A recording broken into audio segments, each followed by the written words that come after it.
তরল পানীয় বা সফট ড্রিঙ্কসের কথা মনে হলেই সর্বপ্রথম মাথায় আসে কোকা কোলার কথা। কিন্তু কোকা কোলা এতটা জনপ্রিয় হবার পরও এর রয়েছে কিছু সিক্রেট, যা জানলে আপনিও চমকে যাবেন।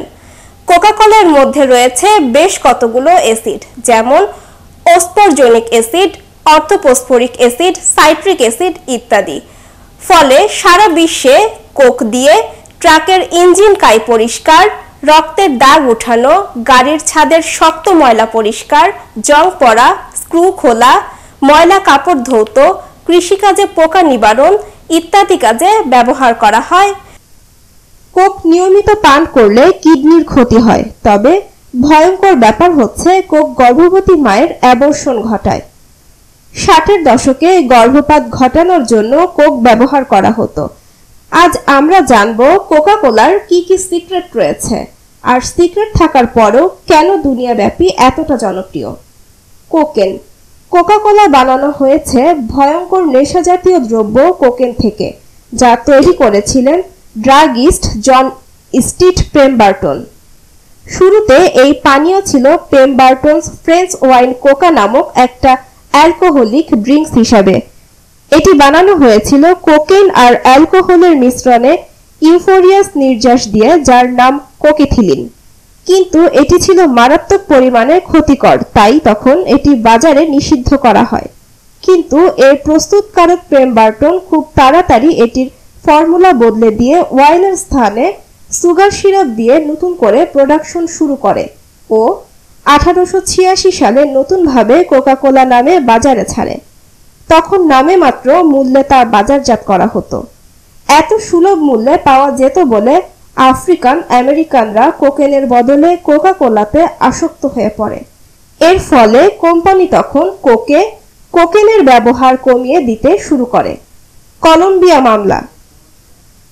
কোকা কোলা ও কোকা কোলার কলম্বিয়ান বোতল প্রস্তুতকারী পার্টনারেরা লেবার ইউনিয়নের নেতাদের খুন, গুম ও টর্চার করতে প্যারামিলিটারি ডেথ স্কোয়াড ব্যবহার করেছিল। তাই 2001 সালে Colombian labour union Sinaltrainal Coca Cola ও কোকা কোলার কলম্বিয়ান বোতল প্রস্তুতকারী পার্টনারদের বিরুদ্ধে ইউএস ডিস্ট্রিক্ট কোর্টে একটি মামলা দায়ের করে। 2001 সালে কোর্টে এটা প্রমাণিত হয় যে কোম্পানির 9 জন ইউনিয়ন মেম্বারদের খুন করতে United self defence forces of Colombia এর কিছু লোক ভাড়া করেছে। কিন্তু আশ্চর্যজনকভাবে 2005 সালে কোকা কোলা কোম্পানির বিরুদ্ধে দাখিলকৃত চার্জ খালাস করে দেওয়া হয়। কারণ হিসাবে রিপোর্টে দেখানো হয় বোতল প্রস্তুতকারক কোম্পানি কোকা কোলার নিজস্ব কোনো কোম্পানি নয়, বরং একটি আলাদা কোম্পানি।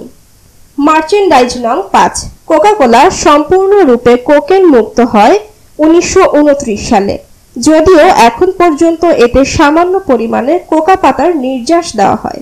কোকা কোলা সম্পূর্ণরূপে কোকেন মুক্ত হয় 1929 সালে, যদিও এখন পর্যন্ত এতে সামান্য পরিমাণে কোকা পাতার নির্যাস দেয়া থাকে। অবশ্য অ্যালকালয়েড ইগোনাইন আর দেওয়া হয় না। এই কোকা পাতার নির্যাস দেওয়ার সম্পূর্ণ প্রসেসিং করা হয় নিউ জার্সির স্টেপার নামক একটি কোম্পানির কেমিক্যাল ফ্যাসিলিটিতে। সমগ্র আমেরিকায় এই মাত্র একটি কোম্পানি কোকা পাতার আমদানি ও প্রসেসিং এর লাইসেন্স প্রাপ্ত। 2003 সালে স্টেপন কোম্পানি কোকা কোলার জন্য 1,75,000 কেজি কোকা পাতার আমদানি করেছিল, যেটি দিয়ে খুব সহজেই 200 মিলিয়ন অর্থাৎ $20 মূল্যের কোকেন তৈরি করা সম্ভব। ফান্টা। দ্বিতীয় বিশ্বযুদ্ধ শুরুর সাথে সাথে বিভিন্ন নিষেধাজ্ঞা ও যাতায়াত ব্যবস্থার অপ্রতুলতার জন্য কোকা কোলা প্রোডাকশন বন্ধের সম্মুখীন হয়ে গিয়েছিল। তখন পরিস্থিতির সাথে খাপ খাইয়ে নিতে কোকা কোলা কোম্পানির German operation head max Keith তখন জার্মানিতে যেসব উপকরণ পাওয়া যেত তাই দিয়েই নতুন করে পানীয় প্রোডাকশন শুরু করেন। উপকরণ ছিল ঘোল ও পমেজ।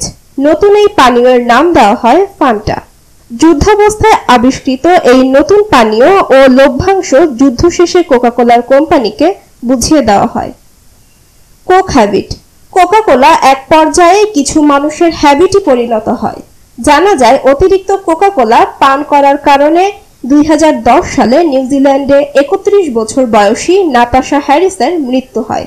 নাতাশা দিনে প্রায় 2.6 গ্যালন বা প্রায় 10 লিটার কোকা-কোলা পান করত, যাতে সে দৈনিক প্রায় 1 কেজির মতো সুগার ও 1 গ্রামের বেশি ক্যাফেইন গ্রহণ করত। ফলে কার্ডিয়াক অ্যারিথমিথিয়াতে আক্রান্ত হয়ে নাতাশা মারা যায়। এই ঘটনার পরেও কোকা-কোলা নির্লজ্জের মতো দাবি করে যে তাদের প্রোডাক্ট যথেষ্ট নিরাপদ।